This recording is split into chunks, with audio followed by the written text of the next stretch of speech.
तो फिर पंजाब कहाँ बा?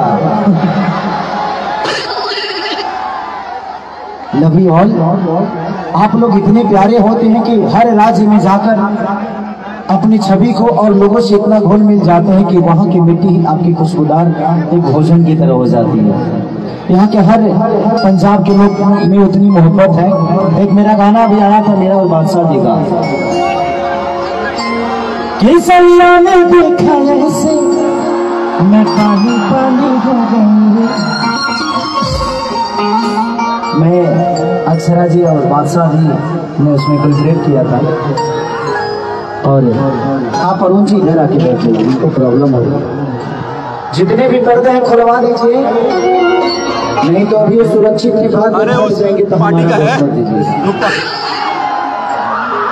क्योंकि आपको पता नहीं है, कोरोना के लहर से जितने लोग नहीं तबाह होते हैं मेरे आने से हो जाते हैं, क्योंकि इनकी मोहब्बत है। और इनकी मोहब्बत जिसको मिल जाती है दुनिया का सबसे श्रेष्ठ आदमी हो जाता है। आज बलबीर सिंह जी जिनके लिए मैं आया हूँ, जिस कांग्रेस के लिए आया हूँ मैं, वो कांग्रेस आज से नहीं, अगर इंडिया का इतिहास देखा जाए तो राजनीतिक क्षेत्र में उससे बड़ा कोई पार्टी नहीं है। तो ये आप सबका प्यार है और आप सबने ही बनाया इस पार्टी को भी। आज बलबीर सिंह जी, सिद्धू जी को भी आपने ही बनाया है। इस धरती पे जो भी दुनिया का बड़ा आदमी बनता है वो बड़ा बनता जरूर है, लेकिन उसके पीछे हाथ आप सबका होता है। क्योंकि मैं तो इस पे बहुत देखा हो कि मेरी जीवन कैसी थी, आप सब जानते ही होंगे। अब सोचा लो कितना हम कठोर आदमी वाली, हमारा मेहरारू के बड़ा बर्थडे हो, हमारा मेहरारू के बर्थडे हो, हम आई बानी तहरा लोखनी बनावे। लेकिन चलिए आप लोग एक बार बोल दीजिएगा कि ना भौजी मत बोलिएगा लोग, चलो बगड़ा के रिश्ता बोलिए लो कि हैप्पी बर्थडे बबुनी। भावे के बबुनी बोला जला मैंने देखा बूढ़ बूढ़ आदमी को हर सब हैप्पी बर्थडे बबुनी तू लो तो लोग हो जाइए लग खत्म बड़ा लोग देखाओ सुर देखा बाबू।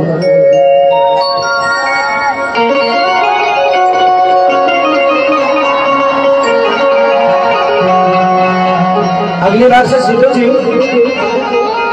बलबीर सर आ गए क्या?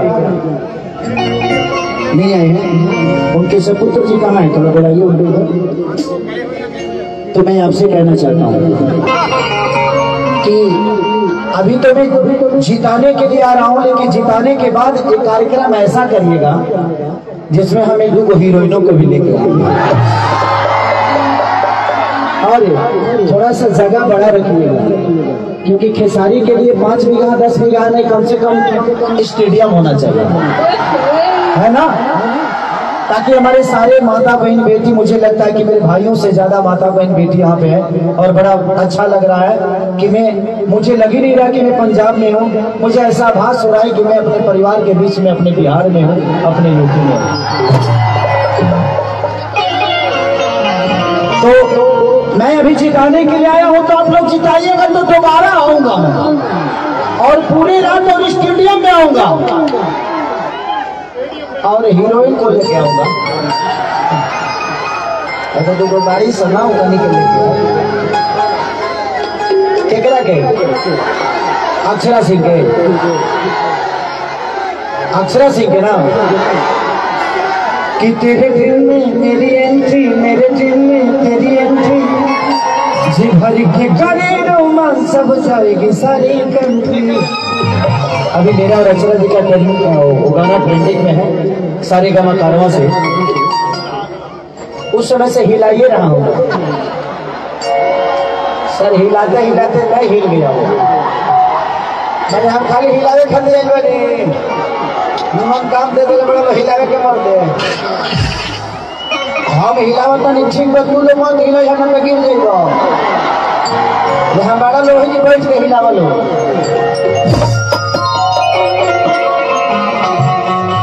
हमारा लगे बढ़ा स्टेज भाव अपना हाथ से हिला सके तो तू लोग मत हिला जाओ। तू लही लाइबा हाथ छूट ले के जीवा हो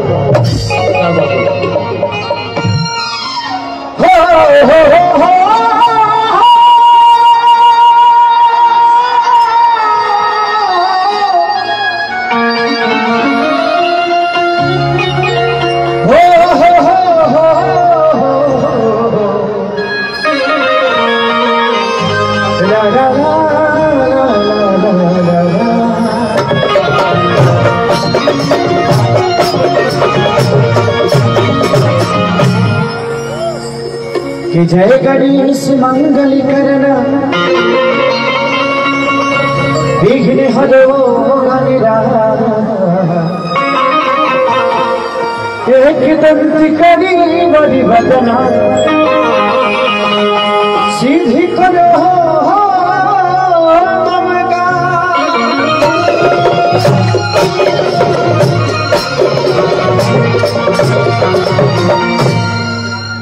कितना लोग माई से प्यार कर रहा था हाथ उठा होता हाँ कितना लोग मेहराबी से करेगा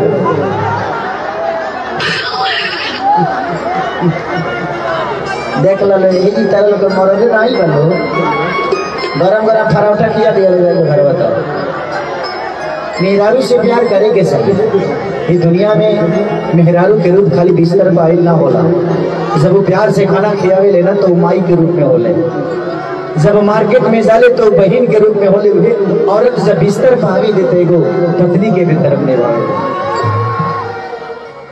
हमारे ब्याह करे करे तो कम से कम 75 को ब्याह कैले रहते बचना एक एक को मेहरारू बाकी पलांटी तो आदमी सभे मारेला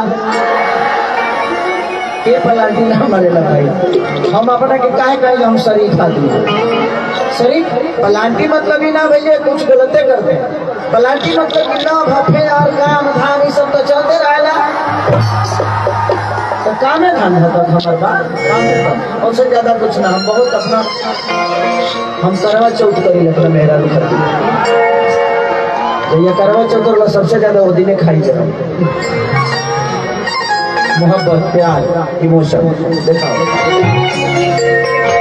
कि माँ के ज्योति से नूर मिलता है सभी के दिलों को जरूर मिलता है कि माँ के दरबार में जो जाए खाली उसे कुछ ना कुछ जरूर मिलता है प्रेम से वाली सच्चा दरबार की मीठा मीठा कहो ताली बजा दे लो अच्छा लगे तो हम तनी रात भर सुतल नहीं थी 1 बजे हम चलनी यहाँ पहुँचनी है बहुत लेट से तो सुतले नहीं थे लेकिन आप लोगों का प्यार मोहब्बत इतना है कि हम 48 घंटा ना सोते लेते उतने एनर्जी में रहेगी क्योंकि मोहब्बत बड़ी होती है ना एक पत्थर में विश्वास जगा देती है वो मोहब्बत ही तो है एक पत्थर को भी पूजनीय बना देती है आपकी मोहब्बत और आपकी श्रद्धा कि माटी के मूर्ति अकेली मुस्काए देखिए पहले के माता बहन बेटी आज भी जब मंदिर में जाली तो बड़ा खूबसूरत गाना गावेली पहले में आज में बड़ा अंतर हो गया पहले के लोग साड़ी पहनता आज गहुआ देहातवा के मौगी पहने भी सब आजकल तो लड़कियां जींस पैंट पहन के एक बार दुर्गा माँ के गेटवा पर जाके कहते सब हेलो दुर्गा माँ हथो नहीं से जोड़त हेलो कह के चल देता रही सब दुर्गा माँ कंफ्यूजन में बड़ी गिरे ही कौन प्रणाम है समय के साथ बदलाव होत रहेला ओकरा पर दोषी केहू ना होला उस समय करावत रहेला तो बड़ा सुंदर गीत गावत है लोग किनी मिया के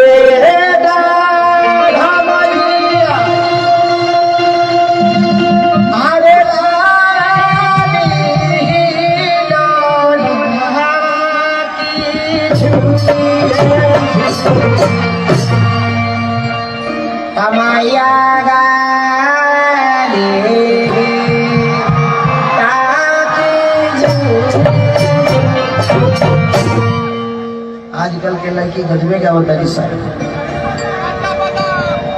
अच्छा बताओ बिजनेस करे वाला आदमी है जी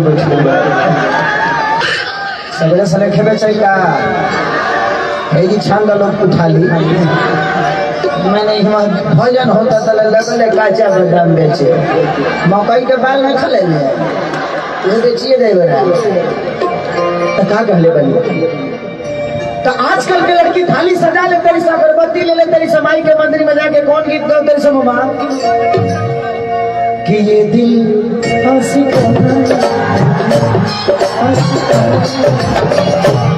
माई मंदिर छोड़ के भागल बड़ी चौरा में तो देख रहे दिलासी को भेजा जहाँ हमारे भाई की कोरोना के चौथा लहर आवे में देरी न लगी लेकिन क्या कहले बनी समय के साथ बदलाव होते रहेगा कि माटी के मूर्ति से तकेली मुस्काई के 1 2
3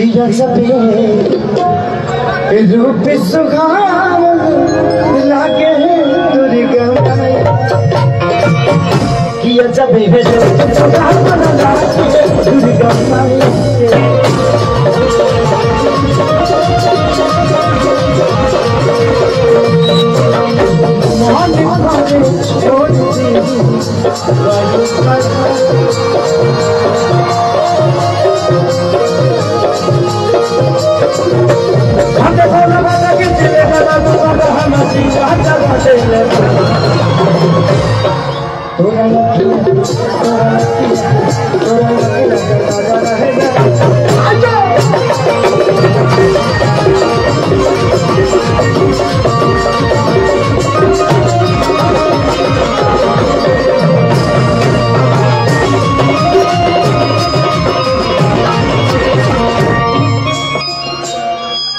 लड़का कहता कि आग खाती आग पानी आज पानी खाती पानी कि जैसे चाहे वैसे नींद माता कि आग खाती आग पानी पानी खाती पानी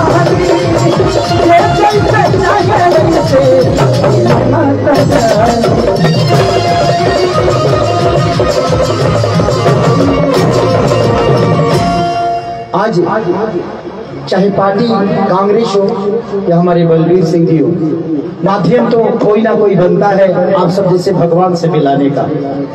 ये अवसर हमारे लिए बहुत बड़ा है। मैं शुक्रिया अदा करना चाहूंगा कांग्रेस पार्टी की और माननीय बलबीर सिंह सिद्धू जी की, जिनके वजह से आज मैं इतने सारे भगवानों का पैर छू पाया और आप सबका आशीर्वाद ले पाया।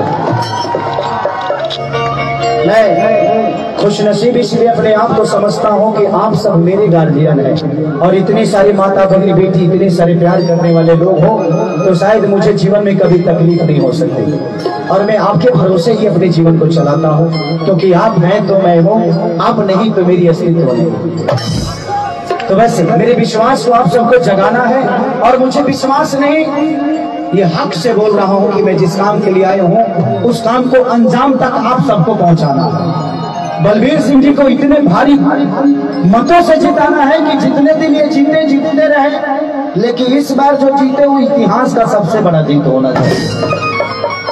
कि आगे खाती रात चारी पानी खाती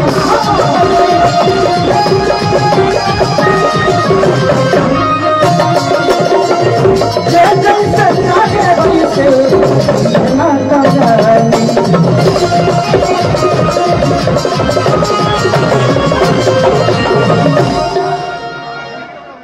कि मैया सभा के दर्शन देली मन हरसाई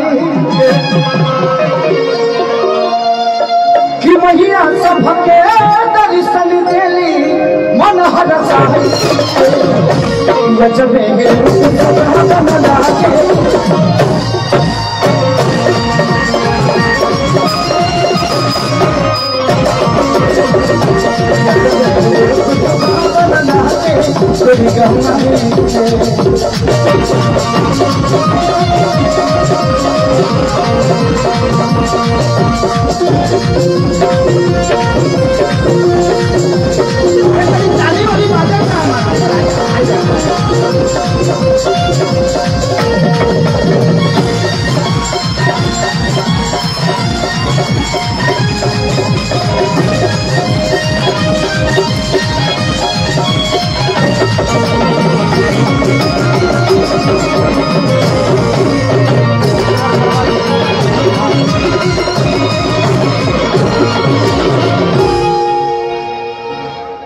जब से बैठली मैया अरिया के पंडाल में आज मैं के मुर्जा देखा बाटे प्यार मानी प्यारी लाल कवि जो मेरे गुरु की तरह, पिता की तरह, भाई की तरह, एक दोस्त की तरह हमेशा मुझे अपना प्यार देते रहते। और मैं और बड़े हस्ती से मिलवाऊंगा आप सबको कि जब मेरा पहला गाना हिट हुआ था तो हम दोनों भाई एक ही गांव के, कृष्णा को जल्दी जी इधर आइए। इनका बहुत सारा गाना आप लोगों ने सुना होगा। ये पहला गाना, हम दोनों भाई एक ही गांव के हैं, ये रिश्ते में मेरे चाचा लगते हैं। और इनका बहुत सारा गाना पियवा रहेला हमार सऊदी रे भौजी, प्यार में तोहरा पिटाई बनी घर से कि चूसता दीवारा चूसता दीवारा चूसता।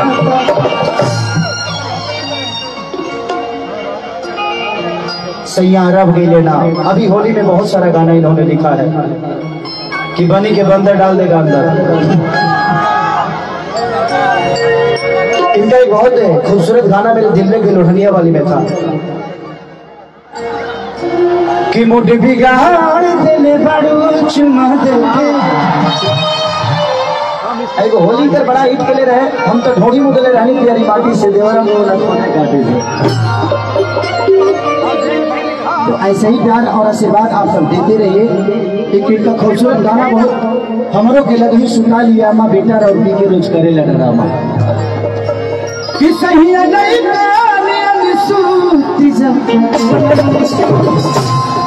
तो बहुत सारे गाना कृष्णा विद्यार्थी जी का लिखा हुआ है। तो एक ताली बजाकर आशीर्वाद दे दीजिए ताकि ऐसे ही हम आप सबके लिए सेवा करते रहें। Thank you so much. कि जब से बैठली मैया अरिया के पंडाल में अजबे के मुर्जा देखा बड़े प्यारे कि खेसरिया सब कुछ बरस देवी भजनिया खेसरिया सब कुछ बरस देवी भजनिया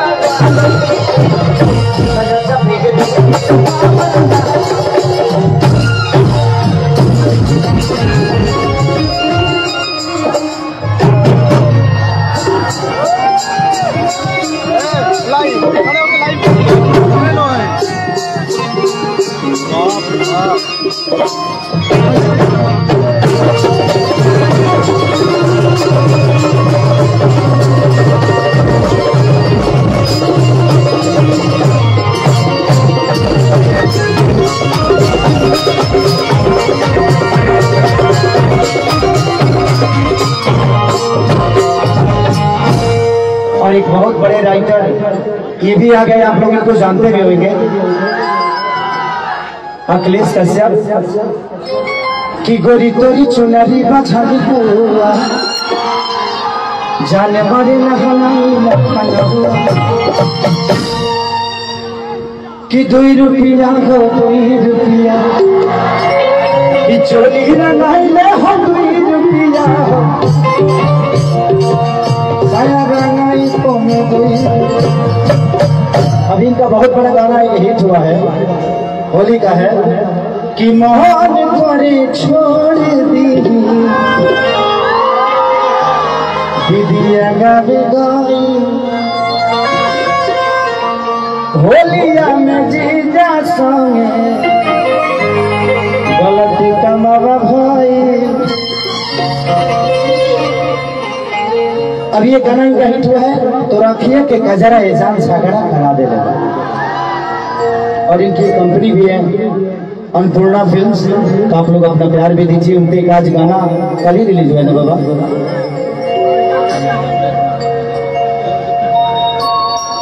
कि पेट में भतीजा बकरिया हो जाए। अरे कि हमारा संग डालाई भौ जाई पेट में भतीजा बकरिया हो जाई। अब एगो लास्ट लाइन बने कि किले से बड़ा हुई पिटाई बहरी जे निकली खेसरिया हो जाई।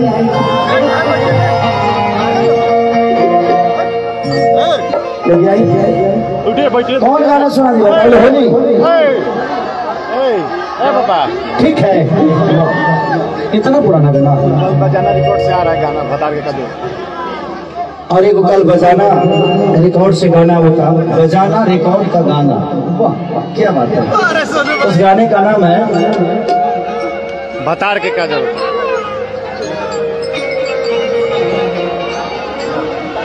हाँ, देवर जब खूबसूरत बा कि देवर जब खूबसूरत बा भतार के का जरूरत बा। एक्चुअली होली भाव रंग लगावे खातिर दूसरा फेरा में मत रहो तुम। दूसरा फेरा में ना बाउंड्री लाइन है कि देवर जब खूबसूरत बा भतार के का जरूरत बा। आइए देखिए दिखाई कि सभी का डर सही हुए हैं भरा दिया को छपरा लगा के कहना जा। ठीक है, हम अगर बोलते हैं तो आप लोग को बोलना होगा। ठीक है, ओके। कि सभी का डर सही हुए हैं भरा दिया को छपरा लगा के कहना जा। मूली रोटी खाने को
कैसे कैसे प्यार भाई, कैसे कैसे प्यार भाई, बात कोई चार भाई मिले कभी घर के पिछवाड़ी करार भाई, देह में जुनून रहे।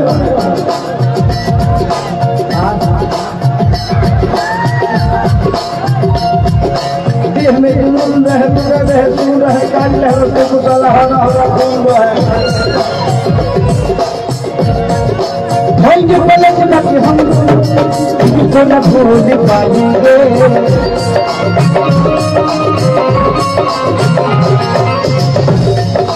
भाई जो पलक न कि नहीं सगा जिंदगी अपना दे पाएंगे। नून रोटी खाएंगे कांग्रेस को जिताएंगे।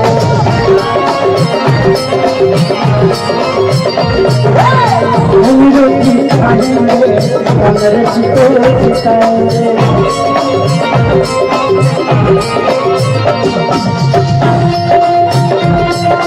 तुझको नाम भूला घबराता है।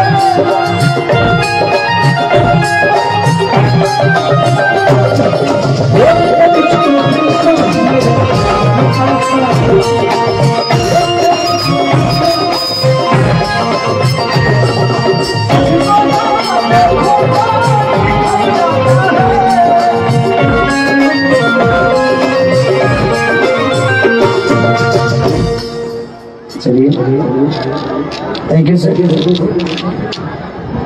उनके छोटे भाई ओके ओके। चलिए मैं चाहता हूँ कि भैया के लिए एक जोरदार ताली से स्वागत करिए आप सब। अरे हल्ला करके करो पगले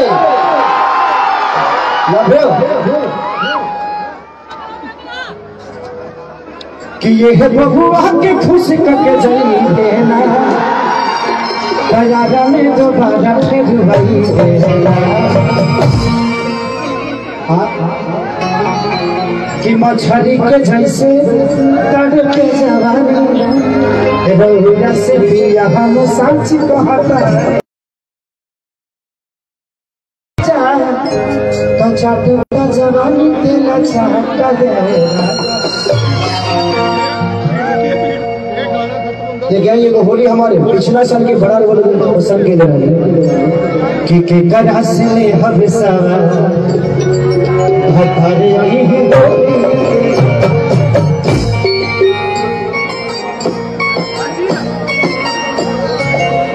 मोहाली है ना, मोहाली है ना, मैंने मोहाली में पड़ेगा ना। बलौंगी शहर मोहाली है ना। अब हमें कहा तो पंचायत के नाम लेता कहाँ से फंसी है। बलौंगी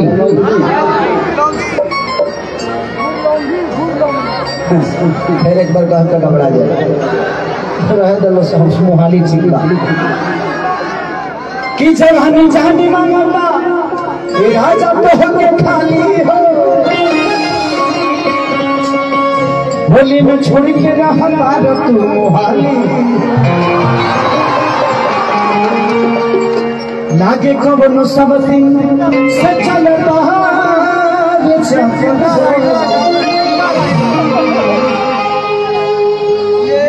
राइटर है कि हम कुछ बोलिए तो कहे ना कहे बोले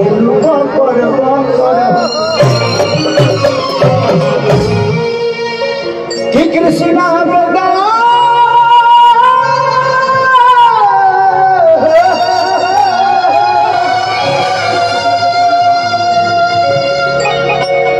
कृष्णा बेदरादी अखिलेश सहगरव के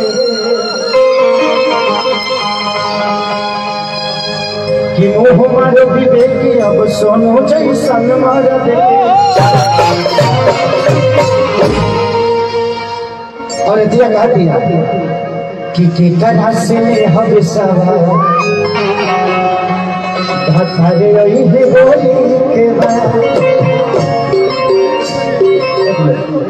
किसी के पास गमछा है क्या? पाइप खोल के ना गमछा ना पाइप खोल के दे लगा तेरे फोटो में होगा नहीं हमारे का गुलबंद चाहिए। और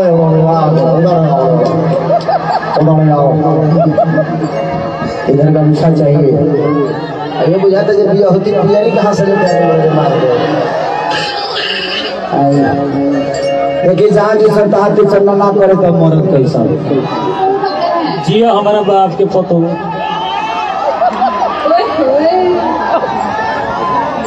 बाकी बाप के भूल जाइए सब खत्म बड़ा सरकार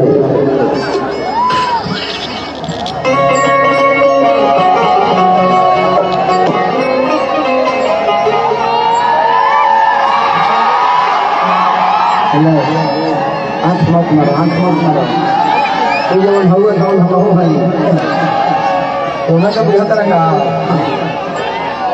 जिंदगी में ये स्टेज है, ये पूरी पृथ्वी एक स्टेज की तरह है। हर आदमी अपने पेट के लिए जो रोल मिलता है वो करता है। कोई फैक्ट्री में नाचता है, कोई साड़ी पहन के अपने पेट को चला रहा है, अपने बीवी बच्चों को जीवन की तरफ लेके जा रहा है। कोई आदमी हर चला के किसानी करके, तो नाचते तो सब हैं, बशर्ते जगह अलग अलग होती है। तो इसको बुरा नहीं मानना चाहिए। कितने लोगों को लगता है कि खेसरिया नाच के लवंडा। मैं भगवान से यही कहता हूँ कि भगवान अगर दूसरा भी जन्म देना तो मुझे खेसारी बनाकर भेजना, ताकि इतने सारे लोगों के दिल में बना रहूँगा। देखिए हमनी के गाँव में दर्द होला तो हमनी के अपना दोस्त से कह ले जा, लेकिन एगो औरत के जब दर्द होला ना तो उससे कह ना पाओ जा। वो का कर सौंदर्य हमनी के प्रतिष्ठा मान सम्मान बचा के रखे।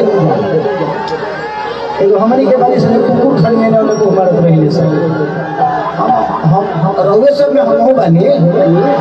हाँ, तो इसीलिए हमेशा औरतों का सम्मान करिए, क्योंकि हमारे प्रतिष्ठा, हमारे घर के चिराग को, हमारे घर को तुलसी देने वाली, इस सृष्टि को चलाने वाली अगर है तो वो औरत ही है। इसीलिए हमेशा उस बहन का, उस माँ का, उस बेटी का सम्मान करिए और हमेशा करते रहिए।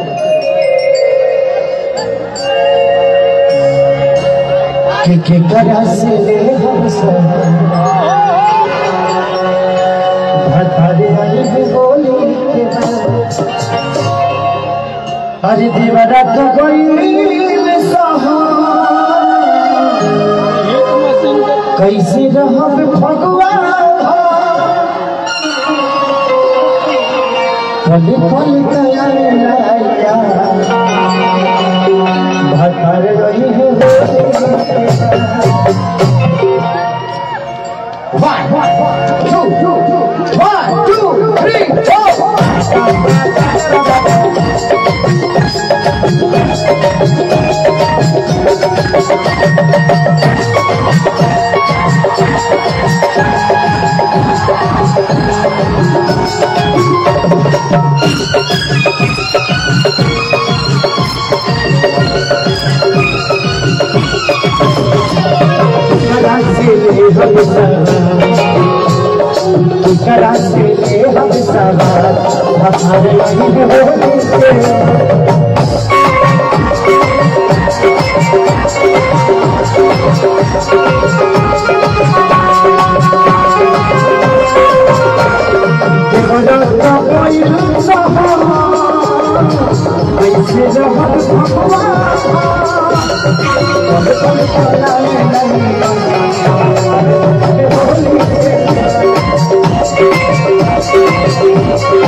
कैसे मनवा के बानी रोज भरे फूला के आनी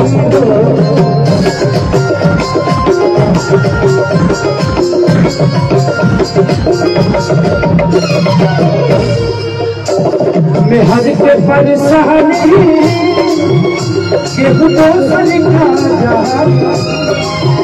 जेकर औरत ना गजल नशानी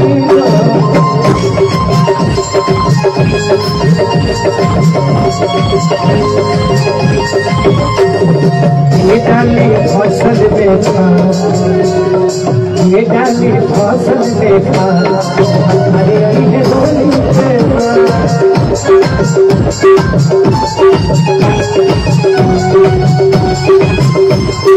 वो मेरे जागने से पहले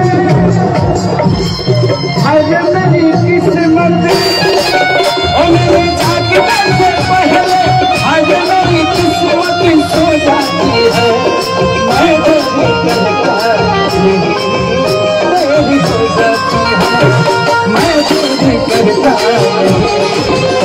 मेरी हो जाती है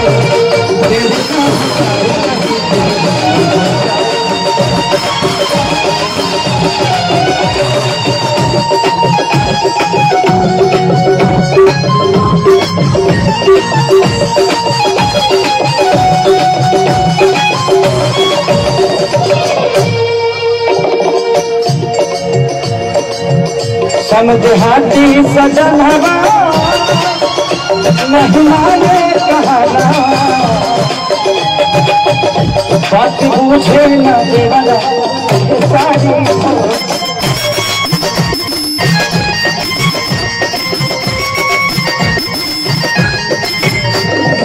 भाई